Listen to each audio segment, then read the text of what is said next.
Hello everyone, welcome back to our YouTube channel. तो आज के वीडियो में हम पढ़ने वाले हैं ऑब्जर्वेशनल लर्निंग और कॉग्निटिव लर्निंग के बारे में। तो let us first start with observational learning. Observational learning कब होती है? जब जो पीपल है वो लर्न करते हैं दूसरों को देख के। जैसे कि बहुत सारी चीज़ें हमको देख के आती है कि कोई अगर डांस कर रहा है, डांस के स्टेप्स कर रहे हैं, तो बच्चे वो स्टेप्स देख देख के सीख जाते हैं। That is observational learning. तो अर्लियर इस लर्निंग को सिंपली इमिटेशन के नाम से जाना जाता था कि किसी को इमिटेट करना या किसी की नकल उतारना, right? But then the concept of a whole concept developed about the observational learning. तो जो बेंड्यूरा थे, अल्बर्ट बेंड्यूरा, उन्होंने स्टडी किया था इस कॉन्सेप्ट को डिटेल में और इसको सोशल लर्निंग या मॉडलिंग के नाम से भी जानते हैं। So the other name of observational learning can be social learning या मॉडलिंग। अब पीपल जो है वो दूसरों को ऑब्जर्व करते हैं और फिर उनको कॉपी करते हैं, इम्यूलेट करते हैं उनके बिहेवियर को, स्पेशली ऐसी सिचुएशन में जब उनको नहीं पता होता कि हमें कैसे एक्ट करना है, राइट? जैसे कि हम बच्चे को सिखाते हैं कि okay, whenever somebody comes wish good morning, so first they will see you कि how are you wishing somebody good morning and they will portray the same thing, right? Why? Because when you don't not know कि हमको इस situation में कैसे act करना है, हम वहाँ पे दूसरे लोगों को देख के समझते हैं कि okay we have to do like this. So this is observational learning. Everyday example अगर हम देखें तो फैशन ट्रेंड्स फॉलो करते हैं पीपल आफ्टर वॉचिंग मॉडल्स। जैसे कि फैशन शोज में, एडवर्टीजमेंट में मॉडल्स को देखते हैं, फिर हमको लगता है कि wow this dress is so good, ये फैशन अच्छा है, तो हम ये वाले फैशन फॉलो करेंगे। जो चिल्ड्रन है वो अपने पेरेंट्स को मिमिक करते हैं, टीचर्स को मिमिक करते हैं, फेवरेट एक्टर्स को मिमिक करते हैं। तो चाइल्ड एक देखता है कि one elder person is helping someone, so later ऐसी सेम सिचुएशन में चिल्ड्रन भी दूसरों की हेल्प करेंगे। उन्होंने कैसे सीखा? ऑब्जर्वेशन से, राइट? नाउ मूविंग अहेड, हम देखते हैं बेंडूरा का फेमस बोबो doll experiment. This is a very important topic कि एल्बर्ट बेंडूरा का जो बोबो डॉल एक्सपेरिमेंट है, तो उन्होंने सबसे पहले क्या किया, उन्होंने 5 मिनट की फिल्म दिखाई थी 3 ग्रुप को। So the children are divided in 3 groups, there are 3 group है, उन तीनों को एक फिल्म दिखाई गई 5 मिनट में। उस 5 मिनट की फिल्म में क्या हो रहा है कि एक बॉय है जो कि एक रूम में एंटर कर रहा है। उस रूम में बहुत सारे टॉयज है और उन टॉयज के साथ एक बोबो डॉल भी है, राइट? अब वो बॉय क्या करता है, वो बोबो डॉल के साथ बहुत ही अग्रेसिवली बिहेव कर रहा है कि बोबो डॉल को मार रहा है, किक कर रहा है, इधर उधर फेंक रहा है या डॉल के ऊपर बैठ रहा है। अब इस सब के बाद इस फिल्म को 3 वर्जन में बांटा गया। तो initial of the film was same कि वो बॉय क्या कर रहा है, दिस इज सेम। उसके बाद 3 वर्जन थे फिल्म के। पहला वर्जन में जब बॉय ने ये सब किया तो बॉय को रिवॉर्ड दिया गया, उसको प्रेज किया गया कि तुमने बहुत अच्छा बिहेवियर किया। तो ये वाली जो वर्जन 1 की फिल्म जिन भी लोगों ने देखी, जिन बच्चों ने देखी, वहां पे चिल्ड्रन बहुत ज्यादा अग्रेसिवली बिहेव करने लग गए। क्यों? क्योंकि उन्होंने फिल्म में क्या देखा कि वो बॉय जो है वो अग्रेसिवली बिहेव कर रहा था और उसको क्या मिला, रिवॉर्ड। तो अब वो क्या सोचेंगे, हम भी अग्रेसिवली बिहेव करेंगे तो हमको भी क्या मिलेगा, रिवॉर्ड, राइट? फिर फिल्म का दूसरा वर्जन था जो सेकंड ग्रुप ने देखा, जहाँ पे बॉय को पनिश किया गया कि तुमने एग्रेसिवली एक्ट किया, उसकी पनिशमेंट है। तो यहाँ पे जो चिल्ड्रन है वो सबसे कम अग्रेशन शो करेंगे because they will also fear punishment. और फिर एक तीसरा वर्जन था जो थर्ड ग्रुप को दिखा गया, यहाँ पे ना रिवॉर्ड दिया गया और ना पनिशमेंट दी गई, कुछ भी नहीं है, बस बॉय ने वो किया एंड दैट्स इट। तो यहाँ पे जो चिल्ड्रन थे उन्होंने मॉडरेट एग्रेशन दिखाया। तो सबसे ज्यादा अग्रेशन कौन दिखाएगा? पहली वाली फिल्म जिसने वॉच की थी, पहला वर्जन जिसने वॉच किया था। तो इस तरह starting of the film same थी, फिर उसको 3 वर्जन में डिवाइड किया गया, तीनों ग्रुप को अलग अलग दिखाया गया, राइट? तो इससे ये पता चलता है कि किस तरह रीइंफोर्समेंट भी ऑब्जर्वेशनल लर्निंग के साथ काम करता है। तो ओवरऑल इसका कंक्लूजन क्या आया कि जो चिल्ड्रन है वो बिहेवियर को लर्न करते हैं just by observing the model. सिर्फ ऑब्जर्व करके भी बिहेवियर सीखा जा सकता है। जो परफॉर्मेंस है वो डिपेंड करती है वेदर जो मॉडल है उसको रिवॉर्ड कर रहे हैं या पनिश कर रहे हैं। वो एक चिल्ड्रन की पर्सपेक्टिव को, उसकी परफॉर्मेंस को बहुत ज़्यादा अफेक्ट कर सकती है। अगर मॉडल को रिवॉर्ड करेंगे तो चिल्ड्रन ज़्यादा इमिटेट करेंगे, अगर मॉडल को पनिश करेंगे तो चिल्ड्रन कम इमिटेट करेंगे। अगर उनको दिख रहा है कि ये बिहेवियर पे रिवॉर्ड मिल रहा है तो वो बिहेवियर ज़्यादा होगा, अगर इस बिहेवियर पे पनिशमेंट मिल रही है तो वो बिहेवियर को कॉपी नहीं करेंगे, राइट? तो रियल लाइफ में ऑब्जर्वेशनल लर्निंग कैसे होती है? चिल्ड्रन जो है वो एडल्ट्स को ऑब्जर्व करते हैं होम में, स्कूल में, सोशल इवेंट्स में। तो लेटर वो प्ले एक्टिविटीज में भी हम देखते हैं कि बच्चे यूजुअली क्या देखते हैं, जैसे हाउस कीपिंग गेम, कि घर घर खेल रहे हैं, कि हमारा छोटा सा घर है, वहाँ पे इतने लोग हैं, या डॉक्टर पेशेंट खेल रहे हैं कि डॉक्टर ऐसा है, डॉक्टर बोल रहा है कि अच्छा दवाई ले लो, मैरिज सेरेमनी खेल रहे हैं कि ये दो गुड्डा गुड्डी है, हम उनकी शादी करा रहे हैं, चोर पुलिस, पुलिस थीफ गेम्स खेल रहे हैं, राइट, बर्थडे पार्टी के गेम खेल रहे हैं कि मेरा बर्थडे है, ये छोटा सा केक है। तो ये सब उनको कैसे पता चला, ये सब उनको देख के पता चला उनके इन्वायरमेंट से कि ऐसा होता है, और फिर उन्होंने उस चीज को अडॉप्ट कर लिया अपने गेम में और उन्होंने उसका गेम बना लिया, राइट। तो ये तो हम बहुत नॉर्मली हमारी डेली लाइफ में बच्चों को खेलते हुए देखते हैं। तो ये जो एक्ट है ये उनको ऑब्जर्वेशन से पता चले, राइट। अब चिल्ड्रन जो है वो क्या सीखते हैं ऑब्जर्वेशन से, तो चिल्ड्रन बहुत सारे बिहेवियर और पर्सनालिटी ट्रेट सीख सकते हैं ऑब्जर्वेशन से, जैसे कि अग्रेशन, अगर वो वायलेंट मॉडल्स उनको पसंद है या वो वायलेंस देख रहे हैं बहुत ज़्यादा, तो उनमें अग्रेसिवनेस डेवलप हो जाएगी। प्रो सोशल बिहेवियर मतलब क्या, हेल्पिंग, शेयरिंग, इस टाइप के बिहेवियर को वो देख रहे हैं तो वो ज़्यादा ये वाला बिहेवियर करेंगे, that is pro social behaviour. Courtesy या पोलाइटनेस भी सीख सकते हैं, डिलीजेंस सीख सकते हैं कि कोई बहुत हार्ड वर्किंग है और उससे उनका बहुत अच्छा हो रहा है, बहुत अच्छे मार्क्स आ रहे हैं हार्ड वर्किंग से, तो अगर बच्चे ये चीज़ देख रहे हैं तो वो भी डिलीजेंट चाइल्ड बनेंगे, right. So this is how childrens learn through observation. जैसे कि चाइल्ड देख रहे हैं कि जो पेरेंट्स है वो रोज बुक पढ़ते हैं, तो दे विल ऑल्सो डेवलप कि हम भी रोज बुक पढ़ेंगे, राइट। अगर वो देख रहे हैं कि उनके सिबलिंग्स जो है वो बहुत जोर जोर से चिल्ला रहे हैं गुस्से में, तो हो सकता है कि वो भी अग्रेशन सीख लें, right. So now this is the key point summary about the observation learning, कि क्या क्या इंपॉर्टेंट पॉइंट्स है जो कि एग्जाम में हमें बेसिकली एलैबोरेट करके लिखने हैं। Now moving towards cognitive learning. Cognitive learning का मतलब क्या होता है, ये फोकस करती है हमारी मेंटल प्रोसेस पे that is involve in learning. What does it focuses on, mental process पे जो कि लर्निंग में इन्वॉल्व है, हमारे दिमाग की प्रोसेस जो कि लर्न करने में हमारी हेल्प कर रही है।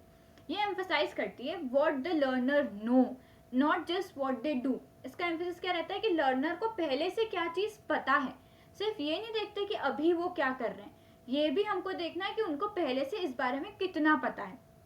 तो अनलाइक क्लासिकल और ऑपरेंट कंडीशनिंग जो कि एस आर और एस एस कनेक्शंस पे डिपेंडेंट, एस आर और एस एस क्या होता है, स्टिमुलस और रिस्पॉन्स इज एस आर और stimulus stimulus connection is basically S S. तो क्लासिकल और ऑपरेंट कंडीशनिंग में इन चीज़ों पे फोकस था, पर जो कॉग्निटिव लर्निंग है वो क्या इन्वॉल्व करती है, अंडरस्टैंडिंग, थिंकिंग और प्रॉब्लम सॉल्विंग, कि चीज़ें समझे भी, उनके बारे में सोचे भी और फिर प्रॉब्लम सॉल्व भी करें, ठीक है। इट डज नॉट मेक कि नहीं इन दोनों चीज़ों को एक साथ एसोसिएट कर दिया और ये याद कर लो, अब हमने समझा नहीं कि एसोसिएशन क्यों है, ये इसके बाद ये ऐसा क्यों हो रहा है, nothing, we have just learned it. तो वो ऑपरेंट कंडीशनिंग और क्लासिकल कंडीशनिंग का काम होता है, बट यहाँ पे हम सोच भी रहे हैं, समझ भी रहे हैं और चीज़ को सॉल्व भी कर रहे हैं। तो कॉग्निटिव लर्निंग को हम दो उसमें डिवाइड कर सकते हैं, एक है इनसाइट लर्निंग और एक है लेटेंट लर्निंग। अब इनसाइट लर्निंग जो है वो वोल्फगैंग कोहलर ने प्रपोज की थी थ्रू एन एक्सपेरिमेंट और चिंपांजीज। तो इन्होंने भी चिंपांजीज पे एक एक्सपेरिमेंट किया था। तो यहाँ पे क्या होता है, एकदम सडनली लर्निंग होती है through the understanding the relationship between the means and ends, not through trial and error.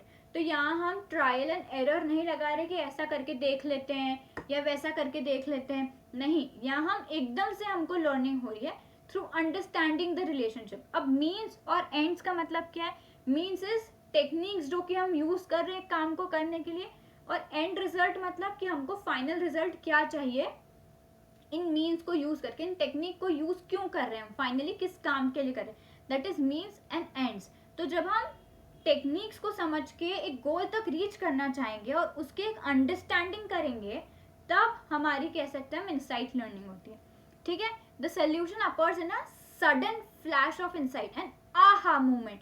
हम कहते हैं ना कि हम सोच रहे हैं एंड देन वी से अरे एक आइडिया आ गया, यस ऐसा कर सकते हैं, सो दैट इज द आहा मूवमेंट, कि एकदम इनसाइट आ गई किसी चीज की। अब कोहलर का एक्सपेरिमेंट क्या था कि उन्होंने चिंपांजीज प्लेस किए एक एनक्लोज्ड एरिया में, सपोज जहाँ पे फूड जो कि बनाना थे, they were placed, but they were placed such as बहुत ऊपर है, out of reach of the chimpanzees, ठीक है। फिर आसपास क्या थी, टूल्स थी, बॉक्सेस रखे थे, पोल्स थे, सब कुछ रखा। तो अब चिंपांजीज ने क्या किया, थोड़ी देर वो उस एनक्लोज एरिया में घूमे, उन्होंने समझा कि आसपास क्या है, हम बनाना तक कैसे पहुंच सकते हैं। उसके बाद जब उन्होंने पूरा घूम लिया तो चिंपांजी ने क्या किया, सडनली एक बॉक्स को पुल किया, उस बॉक्स के ऊपर खड़े हो गए, फिर पोल को लिया और पोल से बनाना को गिरा दिया। तो घूमते घूमते एकदम उनमें इंसाइट आ गई कि हाँ ऐसा कर सकते हैं, और उन्होंने उस चीज़ को फॉलो कर लिया. This showed insight learning not conditioning. हमने चिंपांजीज को सिखाया क्या, हमने कोई भी चीज़ एसोसिएट करी कि ऐसा होगा फिर ऐसा करना, नहीं. उन्होंने खुद समझा और खुद उनको एकदम समझ आ गया कि ठीक है ऐसा करके हम बनाना तक पहुंच सकते हैं. तो ये हो गई इनसाइट लर्निंग. अब इसके की फीचर्स क्या होते हैं, एकदम सडन सोल्यूशन आता है, जैसे कि हमने आहा मूवमेंट के बारे में बात की कि एकदम से सोल्यूशन आ गया. One solve it can be repeated easily. तो अब एक बार हमको आ गया कि ठीक है बनाना तक कैसे पहुंचना है, तो हमेशा जब भी उनको बनाना तक पहुंचना रहेगा हम वही टेक्निक अपनाएंगे. तो एक बार आने के बाद हम बार बार उसको इजीली कर सकते हैं. It involves understanding not trial and error, and it can be generalize to similar problem. तो अब सिमिलर टाइप की अगर प्रॉब्लम आएगी कि जहाँ बॉक्स और पोल है और कोई चीज़ ऊपर है, तो हमको समझ आ जाएगा कि ठीक है इसको कैसे करना है. तो सिमिलर टाइप की प्रॉब्लम के लिए हम इसको जनरलाइज कर सकते हैं. अब इसका एग्जाम्पल हमारी डेली लाइफ में क्या होगा कि हम एक मैथ्स की प्रॉब्लम को सॉल्व कर रहे हैं, तो बहुत समय तक हम स्ट्रगल कर लें, सडनली हमको आ गया कि अच्छा ये ऐसे हो सकता है, फिर वो सोल्यूशन हो गया. अब उसके बाद अगर सेम टाइप की प्रॉब्लम्स आएंगे तो हम उनको फटाफट सॉल्व कर पाएंगे. A child suddenly figures out how to arrange the blocks to reach a high shelf. Suppose high shelf पे चॉकलेट रखिए, तो चाइल्ड धीरे धीरे सोचेगा और फिर समझ आने लगेगा कि वहां तक पहुंचना कैसे है. अब इनसाइट लर्निंग के बाद आता है लेटेंट लर्निंग. ये भी कॉग्निटिव लर्निंग का ही पार्ट है. तो लेटेंट लर्निंग जो है वो एडवर्ड टॉलमैन ने डिस्कवर किया था या इंट्रोड्यूस किया था कह सकते हैं. यहाँ पे क्या होता है, लर्निंग जो है वो रीइंफोर्समेंट के बगैर होती है. मतलब हम याद कराने के लिए कोई रीइंफोर्समेंट नहीं दे रहे, but is shown only when the reinforcement is provided. मतलब याद तो उनको हो गया, बिना रीइंफोर्समेंट के, बिना चॉकलेट दिए उन्होंने पहले काम कर लिया, पर उन्होंने जो सीखा वो उसको अप्लाई कब करेंगे, बार बार कब करेंगे, तभी जब हम उनको रीइंफोर्समेंट दे रहे हैं. तो जैसे कि बच्चे को होमवर्क करना आ गया, बच्चे ने होमवर्क कर लिया, अब इसके लिए हमने कोई रीइंफोर्समेंट नहीं दिया, उनने नई चीज सीख ली, पर हर वक्त सेम ही टाइम पे वो होमवर्क कब करेंगे, जब हम उनको चॉकलेट देंगे. So that is could be taken as a example.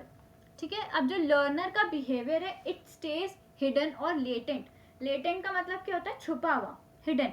तो यहाँ पे जो लर्नर का बिहेवियर है वो हिडन रहता है, उनको करना आता है, पर वो करेंगे कब, जब उनको कुछ चीज मिलेगी, राइट, मीनिंगफुल होगा उनके लिए करना, तभी वो चीज करेंगे. तो टॉलमैन ने एक एक्सपेरिमेंट किया था. यहाँ पे दो ग्रुप्स ऑफ रेट थे जो कि एक मेज में उन्होंने प्लेस कर दिए. दो मेज है, दो ग्रुप्स ऑफ रेट है जिन्होंने मेज में प्लेस कर दिए. अब जो ग्रुप 1 था रेट का, उनने पूरी मेज सॉल्व कर ली, वो निकल गए मेज से और उनको फूड मिला, तो they receive food at the end. तो अब लर्न तो उन्होंने अपने आप ही किया कि मेज से कैसे बाहर निकलना है, और एंड में उनको क्या मिल गया, रीइंफोर्समेंट, दैट वाज फूड. अब जो दूसरा ग्रुप था उन्होंने भी लर्न तो कर लिया कि कैसे मेज से जाना है, पर उनको कोई रिवॉर्ड नहीं था, उनको कोई खाना नहीं मिला, कुछ और रिवॉर्ड भी नहीं मिला. तो लेटर जब ग्रुप 2 ने फूड को रिसीव किया, they ran the maze just as quickly as group 1. तो अगर हम देखें तो ग्रुप 2 पहले मेज में रन करेगा ही नहीं, हमेशा ग्रुप 1 सबसे जल्दी रन करेगा. क्यों? क्योंकि उनको पता है कि हमको फूड मिलने वाला है. पर ग्रुप 2 के लिए क्योंकि कोई रीइंफोर्समेंट नहीं था, तो वो मेज में रन नहीं कर रहे थे. बट इवेंचुअली जब ग्रुप 2 को भी फूड मिला मेज के बाद में, तो वो भी कैसे ग्रुप 1 जितना ही जल्दी चलने लग गए. मतलब क्या कि ग्रुप 2 को आता तो था मेज से कैसे पार करना है, बट इट्स जस्ट दैट कि उनको एक वजह चाहिए थी कि हम इसको पार क्यों करें, right. This means rat learned earlier even without the reward. तो रैट को आता तो था रिवॉर्ड के बिना भी, बट वो करेंगे कब, जब उनको कोई रिवॉर्ड मिलेगा. अब इसका कंक्लूजन क्या हुआ कि रैट ने कॉग्निटिव मैप अपने दिमाग में बना लिया था, एक मेंटल रिप्रेजेंटेशन बना लिया था डायरेक्शन और पाथवे का. हम कैसे याद रखते हैं कि अच्छा सीधा जाना है, फिर लेफ्ट जाना है, फिर वहां पहुंचना है. आपको रास्ता तो पता है, पर अगर आपको कोई काम होगा तभी आप उस रास्ते पे जाओगे ना, कि ये काम करने लिए वहां पे जाना है. तो वैसे ही रैट्स ने अपने दिमाग में रास्ता तो बना लिया था डायरेक्शन और पाथवे का, पर उन्होंने उसको यूज कब किया, जब उनके लिए वो मीनिंगफुल था, जब उनको रीइंफोर्समेंट मिला, राइट. तो इसका एग्जाम्पल क्या है कि हम डेली ट्रैवल करते हैं हमारे पेरेंट्स के साथ, पर हम कभी खुद से ड्राइव नहीं कर रहे. वन डे अब आपको अलोन ड्राइव करना है, तो आप सक्सेसफुली, आपको पूरा रूट पता होता है. क्यों? क्योंकि आपने पहले ही उसको अपने दिमाग में याद कर लिया था, जब काम पड़ा तो आपने भी ड्राइव कर लिया, राइट. स्टूडेंट्स में understand a lesson but only display the knowledge during exam. हो सकता है आपको लेसन पहले से ही आता हो, पर आप नॉलेज तो जब एग्जाम होगी, दिखाने का मौका मिलेगा तभी दिखाओगे ना, right. So this is basically the concept of latent learning. तो यही थे कॉग्निटिव लर्निंग के दो part, that was insight learning and latent learning. So this is it for today's video. अब जो नेक्स्ट टॉपिक है रिलेटेड टू वर्बल लर्निंग वो हम नेक्स्ट वीडियो में कवर करेंगे। Until that time, if you like this video, please do like, share and subscribe.